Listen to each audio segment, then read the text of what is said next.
Welcome to Astor Perkins, all things deep tech and survival. My name is Scott Amyx, managing partner at Astor Perkins.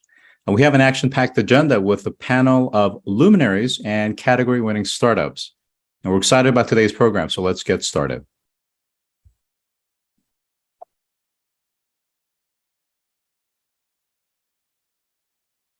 The late President Ronald Reagan gave a speech on the 40th anniversary of D-Day on the very spot of the northern coast of Normandy, where Allied soldiers stormed ashore to liberate Europe from Nazis' tyranny.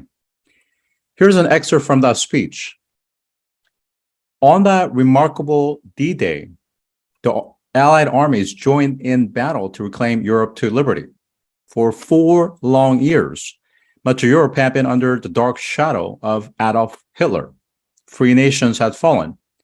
Jews cried out in the camps, and millions cried out for liberation. Europe was enslaved, and the world prayed for its rescue.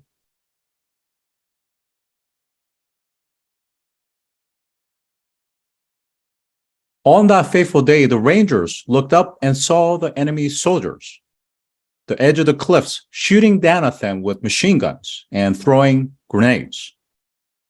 And the American Rangers began to climb. They shot rope ladders over the face of these cliffs and began to pull themselves up. When one ranger fell, another would take his place. When one rope was cut, a ranger would grab another and began to climb again. They climbed, shot back, held their footing. Soon, one by one, the rangers pulled themselves over the top, and seizing the firm land at the top of these cliffs, they began to seize back the continent of Europe.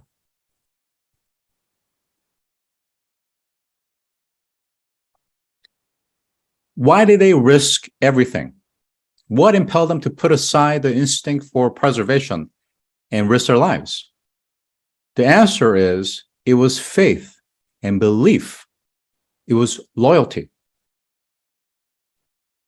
The men of Normandy had faith that what they were doing was right, faith that they fought for all humanity, faith that a just God would grant them mercy. It was a deep and profound moral difference between the use of force for liberation and the use of force for conquest. They were there to liberate, not to conquer. And this is the reason why we won.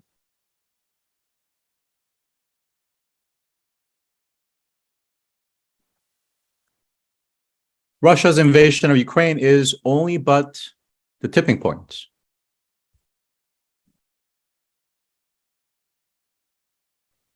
China is licking its chops, ready to pounce on Taiwan, but their ambition is far greater than the island nation, perhaps looking beyond to the entirety of East Asia, Southeast Asia, and the South Pacific, and Australia. And that war isn't only in Ukraine, it's at our front doorsteps, as state actors choke our global supply chain and oil and gas, stroking inflation and making us feel the economic pain.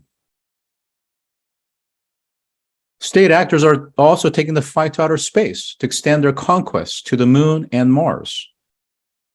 And we've seen with the Ukraine war, satellite assets provided critical intelligence.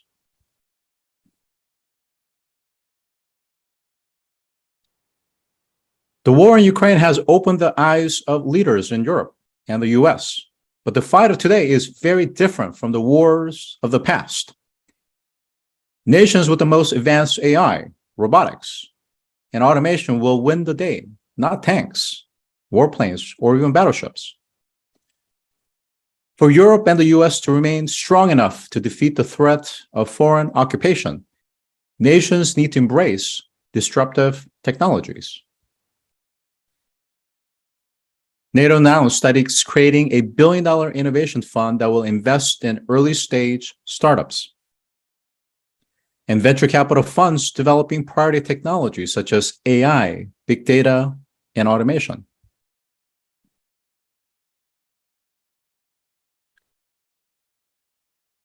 Former Vice Chairman of the Joint Chiefs of Staff, John Hyten, said he worries the DoD bureaucracy and the congressional overseers are making it difficult for the U.S. Space Force to acquire new technologies at the pace that's needed to keep up with adversaries. He said, I don't know if anybody's looked, but the threat is real. It exists today. You better be doing a lot faster and you better be taking some chances.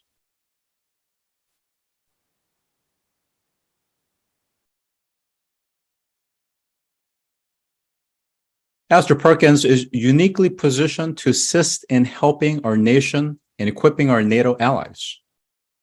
Unlike many other VCs investing in NFTs, Web3, and gaming, we are investing in the areas that will matter the most to give our nation and our allies the greatest advantage.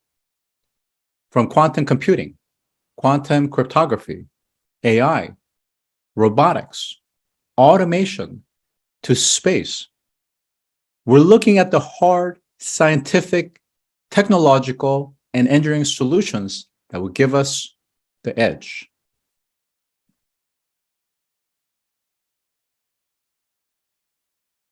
It's easy to be a VC when markets are booming. What sets the marquee VCs apart from the rest is their ability to not only identify which startups will be the long-term winners, but to muster up the resolve to invest during uncertain, difficult times.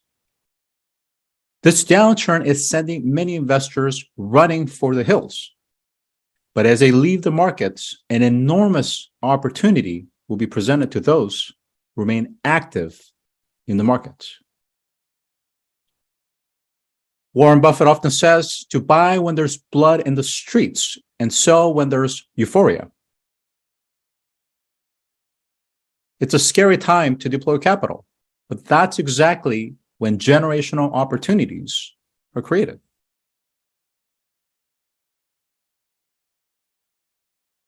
History often repeats itself, and in previous cycles, mirroring today's reality, enormous returns have been generated in early-stage venture capital by LPs who invested deeply at the stage of the cycle. Many of the bellwether VCs that have become household names have done so by leaning into the uncertainty that we feel today and buying high-quality startups at discounted valuations.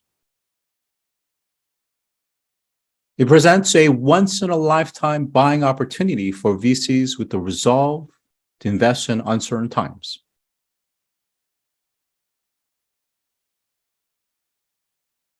Astor Perkins presents a unique opportunity. Come see us at work. Welcome to Astor Perkins, all things deep tech and survival.